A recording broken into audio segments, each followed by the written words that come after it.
Practical Anarchy, A Guide to Self-Determination, Dickie Dredd. This is, I think, number 6 in the mini-series that we're doing of topics that are not in the book but crop up quite often. And this one, we had a vote on this on the site, and this one came out on top. Anarchy and Spirituality, Authority, Illusion and Inner Sovereignty. Anarchy is usually treated as a political doctrine, a critique of state hierarchy and imposed authority. Spirituality, by contrast, is often framed as inward-looking, private or even escapist. I'm not going to make any attempt at defining spirituality, by the way. It's like pornography. You know it when you see it. Sorry. One concerns power, the other meaning. Yet the split is misleading. Historically and conceptually, anarchism and spiritual inquiry have repeatedly overlapped, not because anarchists believe in anything mystical, or not all of them, but because both traditions interrogate the same underlying problem: illegitimate authority.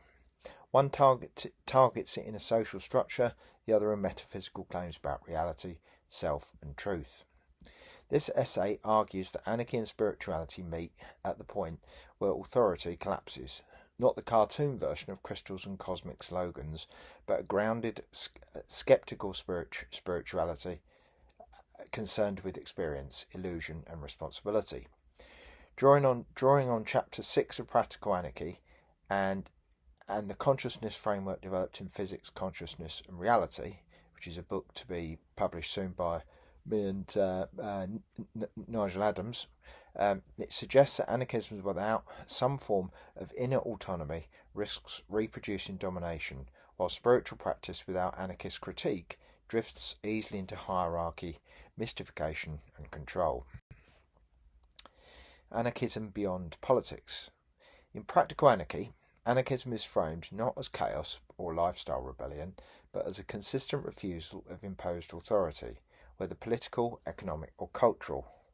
Chapter 6 in particular pushes this beyond formal institutions, asking how authority embeds itself in habits, norms and internalised discipline. The state, after all, does not survive on truncheons, or more recently guns, alone. It survives because people learn to co-govern, to govern themselves in its image, a process not unlike what William James described as the gradual internalisation of moral and metaphysical frameworks through lived experience rather than explicit coercion.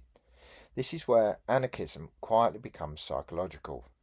The internal voice that says, "This is how things are," "This is realistic," or "You don't belong there," is rarely neutral, is often a residue of power.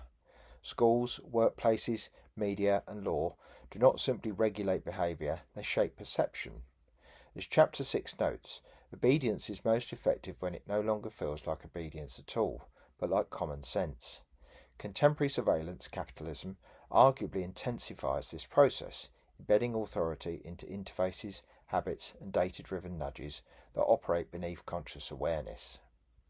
Spiritual traditions, at their best, have always noticed this, not in the language of sociology, but through direct attention to experience. Buddhism's critique of the fixed self, Taoism's suspicion of rigid order, and even certain strands of Christian mysticism all point towards the same insight. Much of what governs us is imaginary, habitual, and sustained by belief rather than necessity. The overlap with anarchism is not accidental. 2. Spiritual authority and its dangers. That said, anarchists have good reasons to be wary of spiritualism. Much of what passes for spiritual is soaked in hierarchy. Gurus, sexism, initiations, hidden knowledge and moral ranking appear with depressing regularity. The moment someone claims privileged access to truth, authority sneaks back in through the side door, a pattern Tolstoy himself warned against when critiquing organised religion's role in legitimising state power. Chapter 6 of Physics, Consciousness and Reality is explicit on this danger. It devotes considerable space to how scientific language is misused by mystics, how vague talk of energy, frequencies and quantum becomes a substitute for understanding. It's not merely annoying, bloody annoying to me, it is politically relevant. Pseudo-spiritual claims often function as soft authority, discouraging critique by implying that disagreement reflects spiritual immaturity rather than rational dissent. Similar dynamics can be observed in contemporary wellness cultures that quietly reproduce class privilege and exclusion under the banner of personal growth. From an anarchist perspective, this is simply hierarchy wearing incense. The structure is familiar. A truth is declared, inaccessible to ordinary scrutiny, a lineage is evoked, and obedience is reframed as growth. Anarchism rejects this outright. Any spiritual practice compatible with anarchism must, therefore, be radically non-authoritarian, open to doubt and grounded in lived experience rather than revelation. Part 3. Illusion as a shared concern. Where the two traditions genuinely meet is around illusion. Not illusion as deception by elites, though that exists, but illusion as a structural feature of human perception. Physics, consciousness and reality repeatedly returns to the idea that what we experience is not reality as it is, but a filtered interface shaped by evolution, cognition and context. Perception, it argues, appears to prioritise survival over truth, producing useful fictions rather than accurate maps. This position aligns with philosophical treatments of consciousness that resist both naive realism and metaphysical certainty. This also aligns closely with anarchist critiques of ideology. Capitalism, nationalism and bureaucracy rely on shared illusions, money as intrinsic value, borders as natural facts, migrants as enemies, authority as necessary. These are not lies in the simple sense, they are collectively maintained abstractions. They work because people act as if they are real, a dynamic explored intensively in Graeber's account of debt as a moral technology, rather than a neutral economic tool. Spiritual traditions that emphasize illusion, such as the Buddhist concept of anatta, no self, or the Hindu idea of Maya, are often misread as metaphysical claims. In practice, they function more like training exercises in disobedience to appearances. They invite practitioners to notice how identities, desires and fears are constructed and reinforced moment by moment. Note that I'm not happy with this sentence. In my opinion, time is simply a part of the illusion, so there is no moment. I'm not going to go further into that, although we do go into that in quite some depth in Physics, Consciousness and Reality. An anarchist reading strips these ideas of cosmic metaphysics and keeps their practical edge. If the self is less solid than it appears, then appeals to identity, status and authority lose some of their grip. If meaning is not fixed, then obedience justified by the way things are becomes harder to sustain. 4. Inner sovereignty and outer freedom. One recurring problem in radical politics is burnout. Movements form, clash with reality, fracture and leave participants exhausted or cynical. Practical anarchy touches on this when discussing reliance upon hostile systems. Constant resistance without internal grounding often reproduces the very domination it opposes, just with different slogans, a pattern visible across activist histories from labour movements to more recent horizontalist experiments. Spiritual practices, meditation, contemplative inquiry, embodied disciplines may help here, not as escape but as maintenance. They offer ways of noticing stress, fear and reactivity before these are channeled into authoritarian behaviour within movements themselves. Anyone who has spent time in activist circles will recognise how easily informal hierarchies form around charisma, endurance or ideological purity. James's observations on religious experience as fundamentally psychological rather than doctrinal remain relevant here. This is not an argument for quietism. Inner sovereignty does not replace collective action. Rather, it may make it more sustainable. A person less driven by ego defence is harder to manipulate, less invested in dominance, and more capable of cooperation without control. That, at least, is the promise, though it remains unevenly realised. Physics, consciousness and reality is careful here. It repeatedly warns against confusing insight with virtue. Seeing through illusion does not automatically produce ethical behaviour. Spiritual insight without social awareness can coexist quite comfortably with exploitation, a point underlined by the ease with which mindfulness has been absorbed into corporate management culture. The point is not enlightenment, whatever that might mean, but clarity about limits of self, of knowledge, of certainty. Consciousness without mystification. A central thread in physics, consciousness and reality is the refusal to collapse consciousness into either crude materialism or mystical certainty. Consciousness may be fundamental, emergent, or something stranger still. The text consistently hedges its claims, and no one knows. What matters is the recognition that subjective experience cannot simply be dismissed as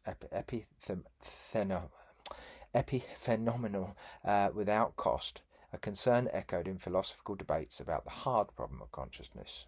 That was Chalmers who first used that term. For anarchism, this matters because political systems are experienced, not merely structured. Surveillance, precarity and control are not abstractions, they are felt. Fear and compliance operate through bodies and nervous systems long before they appear as ideology. Understanding consciousness as part of the terrain of power helps explain why domination persists even when its mechanisms are exposed. At the same time, physics, consciousness and reality is blunt about nonsense. Consciousness being puzzling does not mean anything goes. An anarchist spirituality must remain allergic to magical thinking, charismatic authority and untestable claims. Otherwise it becomes another belief system demanding loyalty.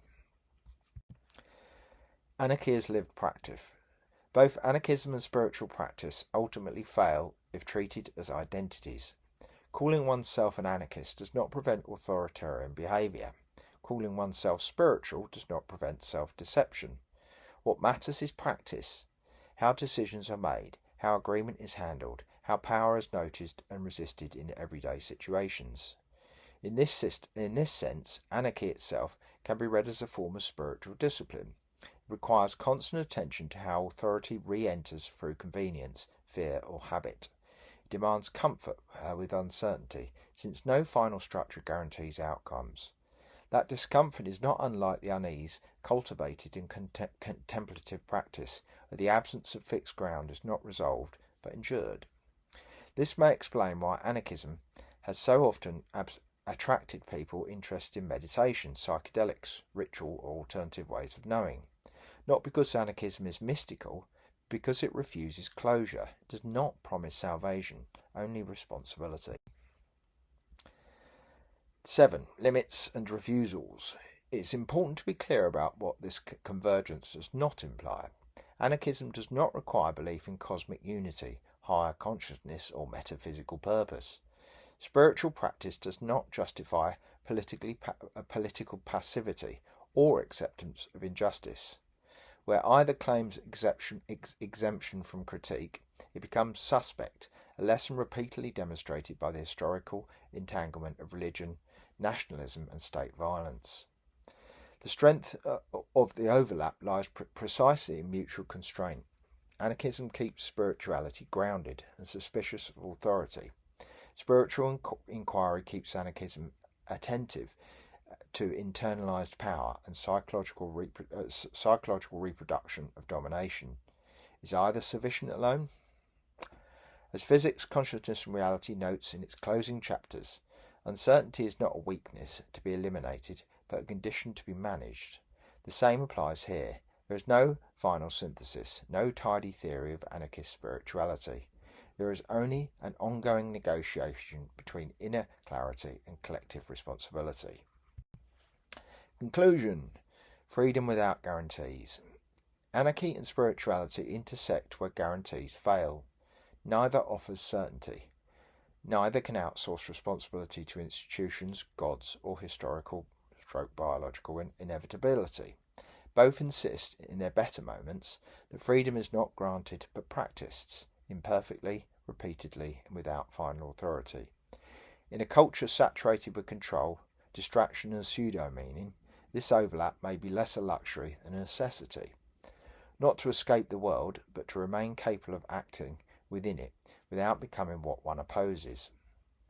If nothing else, anarchism and spiritual inquiry together remind us of a simple, uncomfortable fact. No one is coming to save us. and that, depending on how one looks at it, may be the most liberating insight of all.